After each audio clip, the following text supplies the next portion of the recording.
There is a moment most people avoid, though they feel it often. It arrives quietly, without warning, usually when the noise fades and there is nothing left to distract you. In that moment, something begins to rise: discomfort, restlessness, a subtle pressure that asks for your attention. And almost immediately, the instinct appears to move away from it. You reach for something, a thought, a task, a distraction, a conversation, anything to avoid staying where you are. And each time you do this, something small is reinforced, not relief, but escape, not strength, but distance from yourself. What you do not realize is that the moment you run, you do not leave the discomfort behind. You carry it with you, unresolved, waiting for the next silence.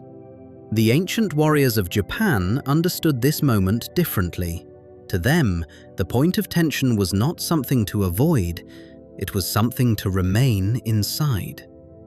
Miyamoto Musashi wrote not about escaping difficulty, but about entering it without division.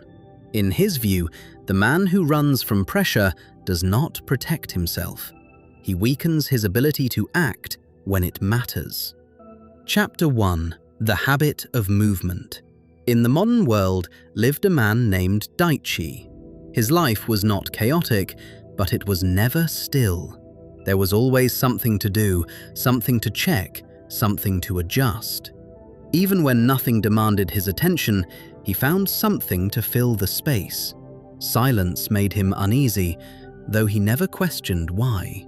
When discomfort appeared, his response was immediate and automatic. He shifted his focus, changed his environment, or delayed the task in front of him. It felt natural, almost intelligent. Why stay in something unpleasant when you could move towards something easier? Over time, this pattern became invisible to him. Daichi believed he was managing his life efficiently.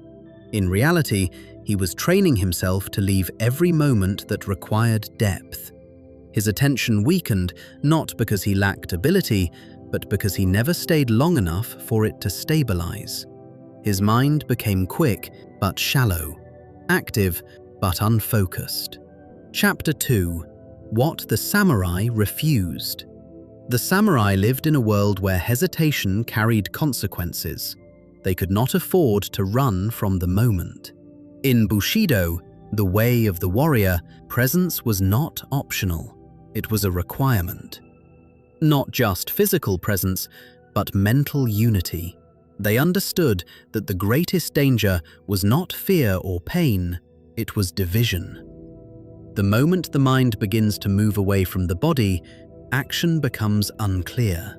A divided mind cannot produce clean movement.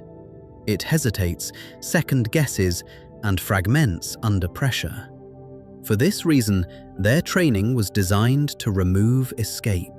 Cold environments, repetitive drills, and long periods of stillness were not punishments. They were conditions that forced the mind to remain. The goal was not comfort, it was completeness. Chapter 3: The Illusion of Escape.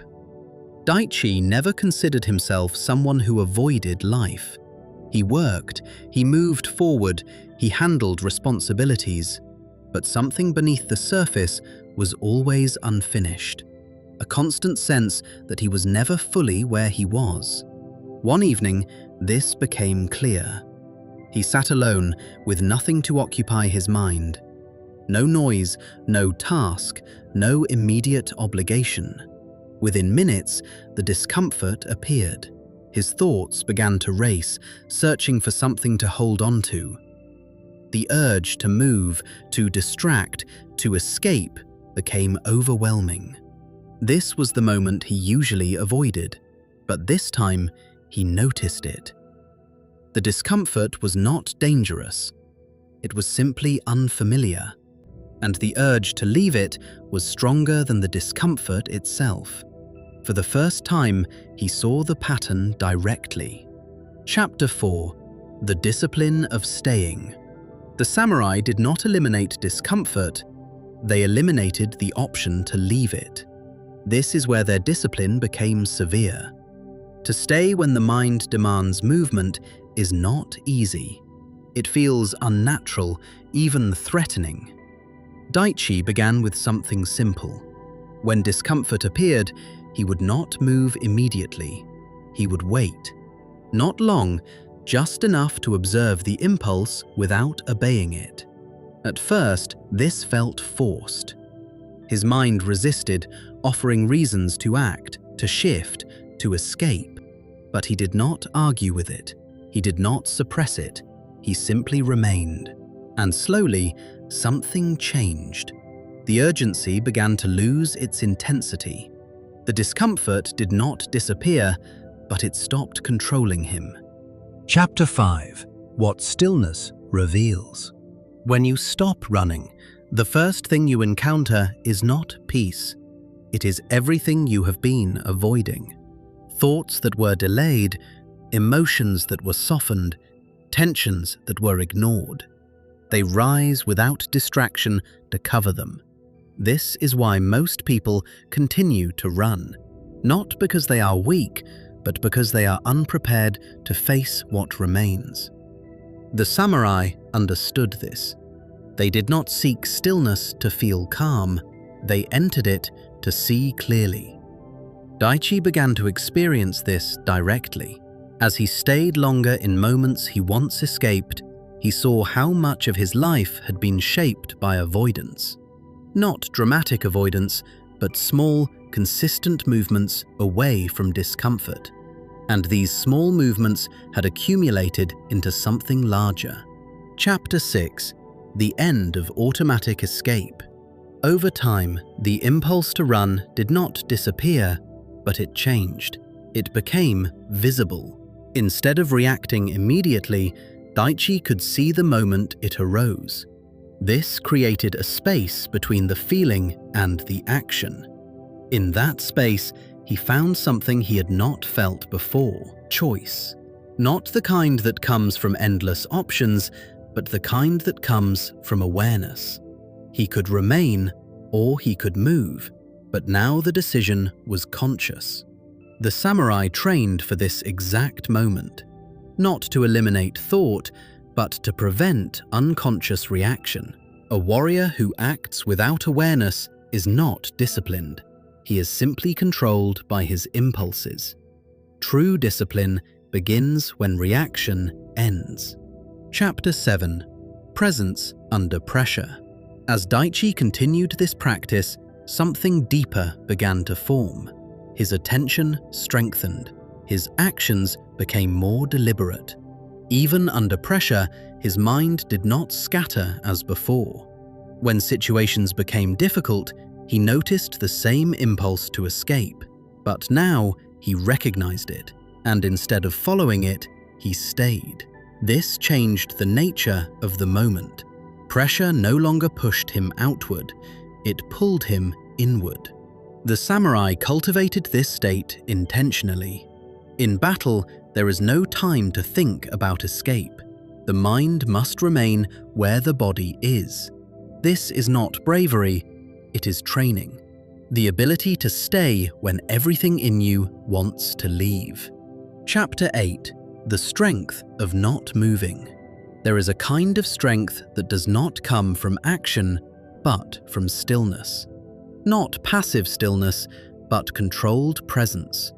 The ability to remain without needing to change the moment. Daichi began to feel this in subtle ways. Conversations became deeper because he did not mentally leave them. Work improved because his attention no longer fractured. Even rest became more complete because he was no longer escaping into distraction. This strength was not visible to others. It did not appear as intensity or force, but it was stable. It did not depend on conditions. It remained even when discomfort returned. Chapter 9. Identity without escape. The samurai did not rely on motivation. They relied on identity. They did not ask whether they felt like staying. They stayed because that was who they were. Daichi began to adopt this principle. Instead of deciding in each moment whether to remain, he made a single decision. He would not run from discomfort, not because it was easy, but because it was necessary. This removed negotiation. When the impulse appeared, the answer was already decided. He did not need to debate with himself.